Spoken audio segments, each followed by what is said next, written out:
peduli kasih. Ini sebuah tema yang berat ya, sebuah tema yang harus diaplikasikan ya, dalam pelayanan kita semua. Nah, jadi misi Kristen adalah perwujudan kasih Allah kepada dunia seperti yang ditunjukkan oleh Yesus Kristus. Jadi misi bukan hanya tentang memberitakan firman, tetapi juga tindakan nyata yang mencerminkan belas kasih Allah. Pelayanan misi yang berlandaskan peduli kasih adalah bagian integral dari amanat Kristus. Nah, kita lihat pengertian pelayanan misi peduli kasih, tema kita pada hari ini yang diberikan oleh hambanya Pak Ketum dan komunitas ini. Nah, misi tidak hanya bersifat kerikmatis ya, atau pewartaan Injil dalam kata-kata, tetapi juga diakonal atau pelayanan sosial dalam tindakan nyata. Kasih Allah bukan hanya diberitakan, tetapi harus diwujudkan dalam bentuk diakonia gereja, yaitu kepedulian kepada mereka yang miskin, tertindas, dan membutuhkan pertolongan. Nah, kita tahu bahwa tiga tugas gereja, koinonia, marturia, dan diakonia, ini adalah pelayanan holistik.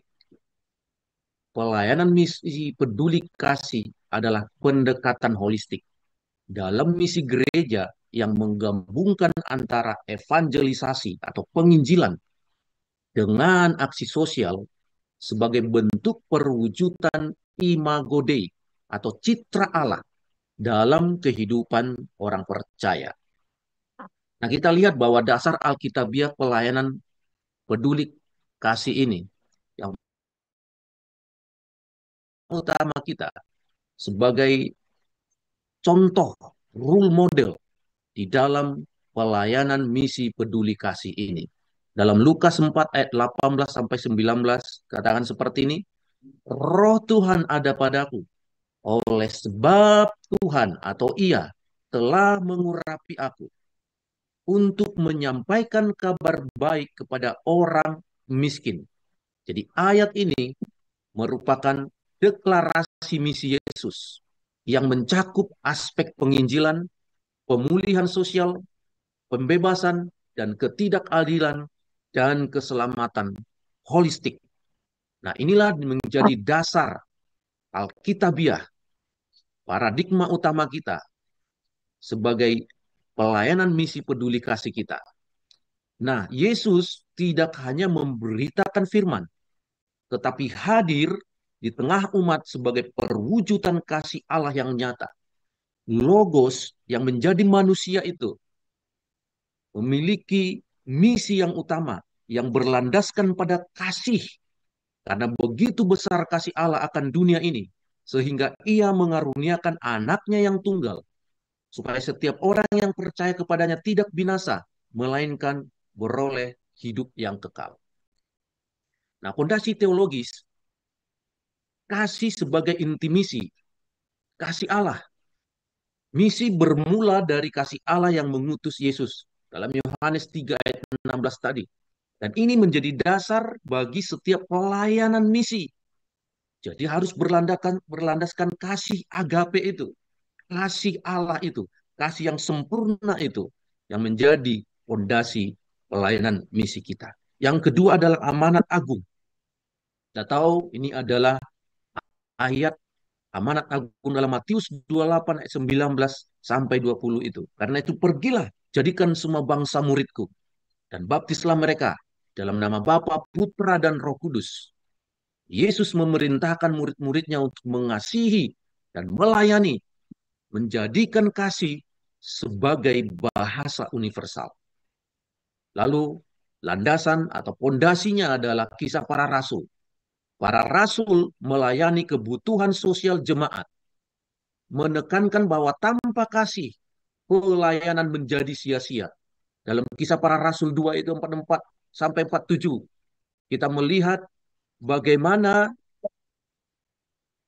jemaat mula-mula berkumpul bersama, berbagi apa yang menjadi milik mereka menjadi milik bersama. Wah, luar biasa. Nah, kita lihat tadi saya membuat gambaran mega church dan Bapak Ibu yang ada tinggal di kota. pasti menemukan beberapa gereja yang super, mega church, dengan jemaat ribuan, bahkan puluhan ribu. Bayangkan kalau seluruh jemaat ini, di mega church ini, bahkan ada orang pengusaha, konglomerat di sana, apa yang mereka miliki jadi milik bersama. Itu di zaman sekarang mungkin sangat tidak mungkin ya. Apalagi seorang konglomerat. Bagaimana harta kekayaan saya menjadi milik bersama umat. Tetapi kalau mindset ini dimiliki bersama, wah betapa luar biasanya pertumbuhan dan perkembangan gereja. Jemaat-jemaat yang miskin, waduh pasti akan tertolong. Nah, dari perspektif filosofis, misi sebagai wujud cinta, kasih mengatasi sekat-sekat dan perbedaan-perbedaan. Nah, Agustinus dari Hippo mengatakan bahwa kasih melampaui batas budaya dan suku bangsa, tercermin dalam pelayanan. Nah, kalau ada sekat-sekat, belum di antara jemaat ya, bahkan belum di antara gereja-gereja. Tapi apa Agustinus dari Hippo katakan, kasih melampaui batas budaya dan suku bangsa, tercermin dalam pelayanan. Nah, etika altruistik, bahwa pelayanan misi berakar dalam altruisme, yaitu bagaimana kesediaan kita berkorban demi orang lain. Dalam Yohanes 15 ayat 13, bahwa pengorbanan, bahkan nyawa kita menjadi taruhan dan tantangan. Suatu pelayanan yang akan menguji kita ketika orang-orang yang kita layani terkadang menjengkelkan. Ketika kita memberikan hidup kita, seluruh kehidupan kita untuk melayani orang, tapi terkadang kita dimanfaatkan dan tidak ada pertumbuhan. Berkali-kali kita memberikan kesempatan dan berkali-kali juga hati kita kembali untuk melayani dan mengasihi jiwa-jiwa ini. Dan terus kembali kita dikhianati, kembali kita terus dikecewakan. Inilah pelayanan misi itu berakar dalam altruisme. Kesediaan berkorban demi orang lain. Kalau ada orang-orang yang mau memberikan hidupnya untuk hidup bermisi dan tinggal bersama-sama dengan mereka, mengorbankan kenyamanannya, hidup di kota, tapi ada orang-orang yang mau memberikan hidupnya di daerah-daerah terpencil dan hidup di sana, memberikan sepenuhnya hidupnya di sana. Inilah etika altruistik, pelayanan misi yang berakar di dalam altruisme. Bagaimana kita menyediakan hati kita bersedia berkorban untuk orang lain. Maka kita harus memiliki misi yang inklusif. Bagaimana kita membangun jembatan kasih dengan komunitas yang berbeda, keyakinan membawa damai di era pluralisme ini.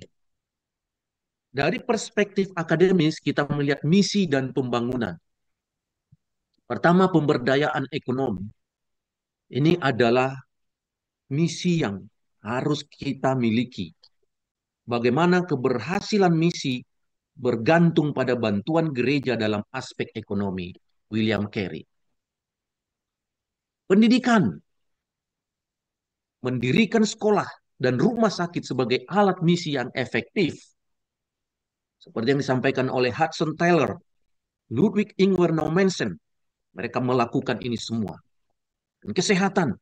Bagaimana gereja-gereja berupaya membuat apotek atau rumah sakit Kristen untuk menyelamatkan jiwa dan menjadi kesaksian nyata dari Injil. Mungkin kita berpikir bahwa kita ini gereja kecil. Kita ini orang nggak mampu. Ingat, Tuhan kita lebih besar dari segalanya. Tuhan mampu melakukan itu semua. Di daerah terpencil, dengan gereja kecil, dengan kemampuan yang terbatas, saya memiliki kerinduan untuk ada pendidikan di Mentawai.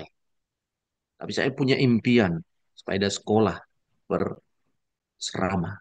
Tapi saya nggak punya kemampuan apa-apa. Tapi saya kemampuan, tapi Tuhan memberikan saya kemampuan untuk memiliki, untuk bersinergi dan membangun jejaring. Saya bertemu dengan beberapa investor untuk memberikan investasi di Mentawai pembangunan sekolah. Dan puji Tuhan dalam beberapa waktu ada investor yang mau membangun sekolah di Mentawai, dan hari ini sekolah menengah agama Kristen Cahaya Logos berdiri di Kabupaten Kepulauan Mentawai.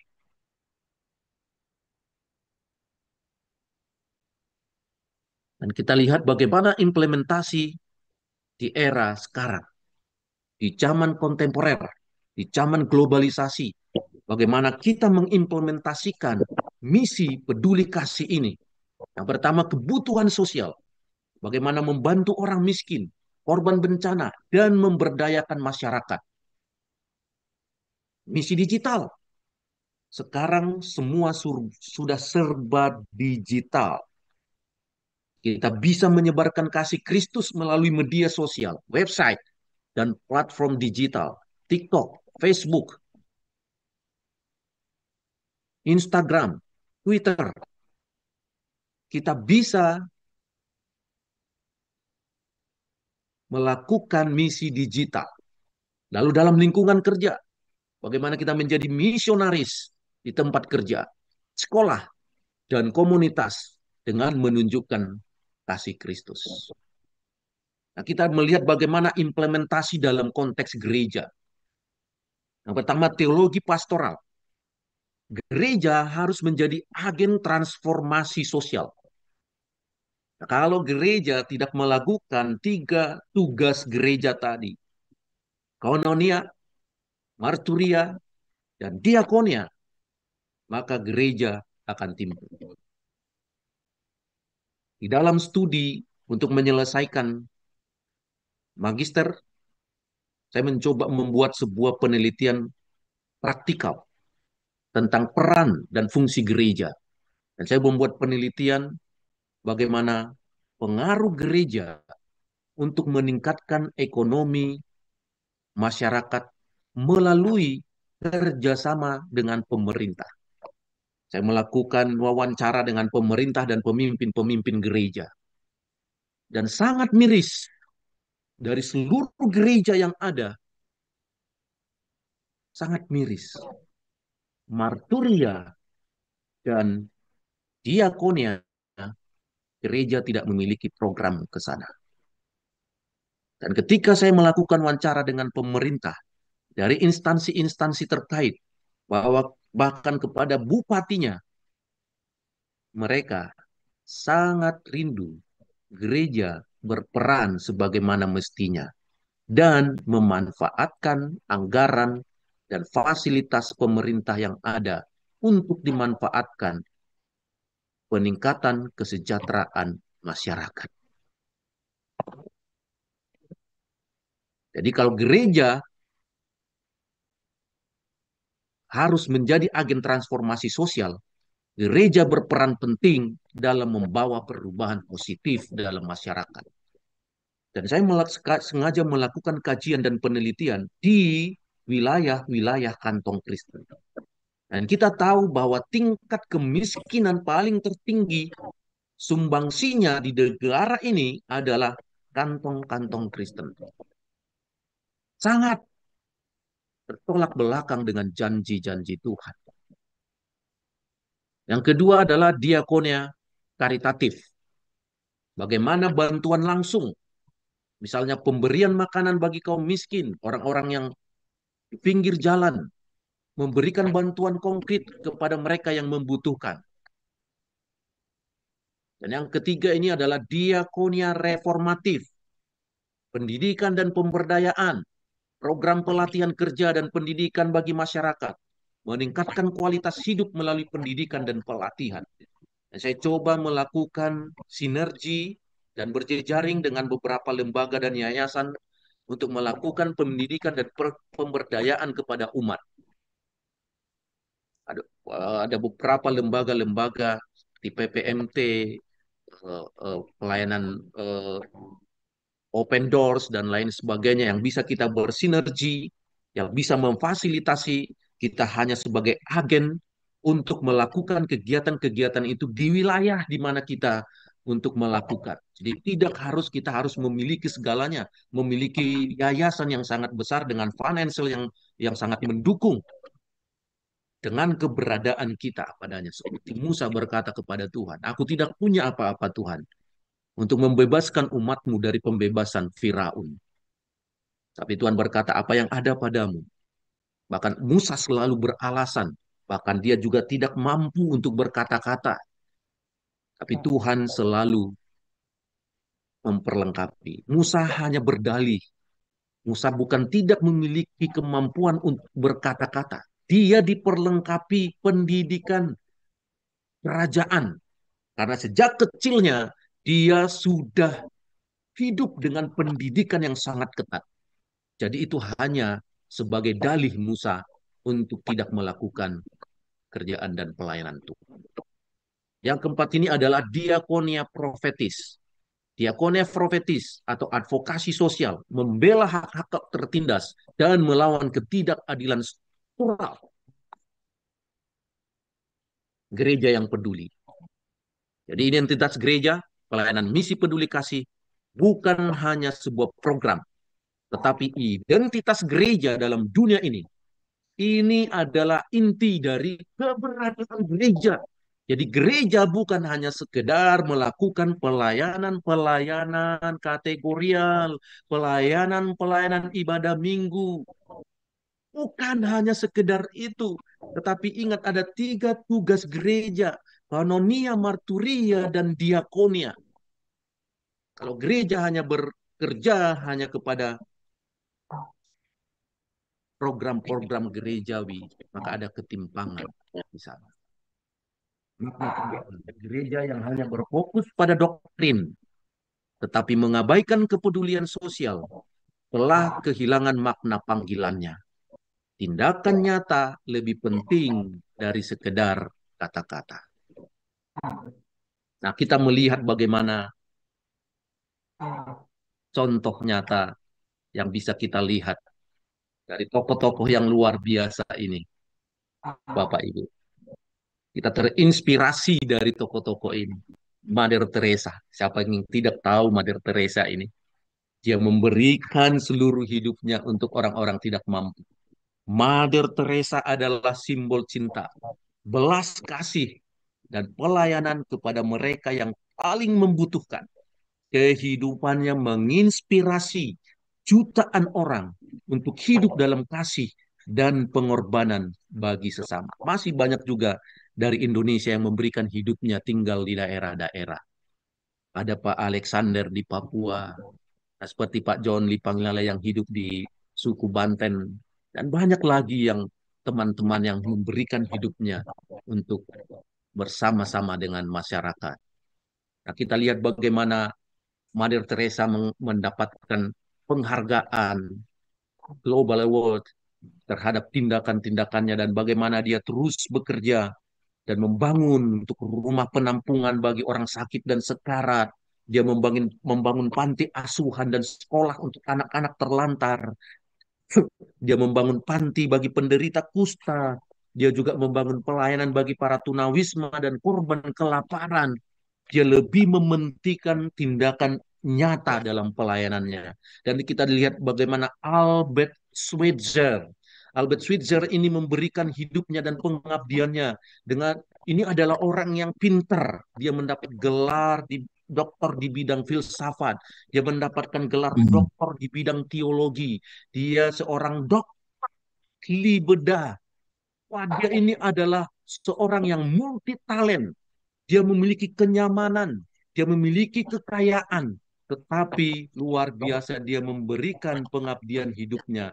Albert Schweitzer sebagai contoh luar biasa dari seseorang yang menggabungkan iman Kristen, ilmu pengetahuan, dan etika dalam pelayanan kepada sesama. Pelayanannya di Afrika dan gagasannya tentang penghormatan tentang kehidupan tetap menginspirasi banyak orang hingga saat ini. Nah, ini yang terkenal nih.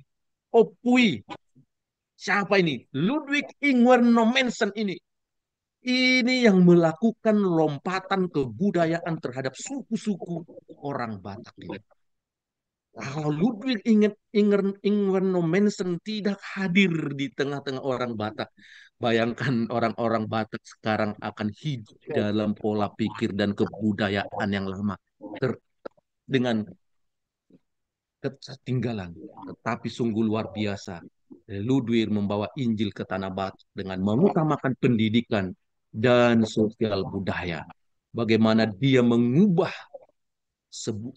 sebuah suku yang tertinggal menjadi suku yang memiliki derajat dan kemampuan yang sama dengan suku-suku yang lain. Luar biasa para misionaris ini. Jadi misi sebagai transformasi sosial, pembangunan berkelanjutan, bagaimana pelayanan misi yang efektif, mencakup pembangunan ekonomi, pendidikan, dan kesehatan. Dan saya percaya eh, komunitas ini, peduli desa ini, memiliki program-program. Kami sering komunikasi dengan Pak Ketum untuk terus memperhatikan Mentawai dan daerah-daerah lain.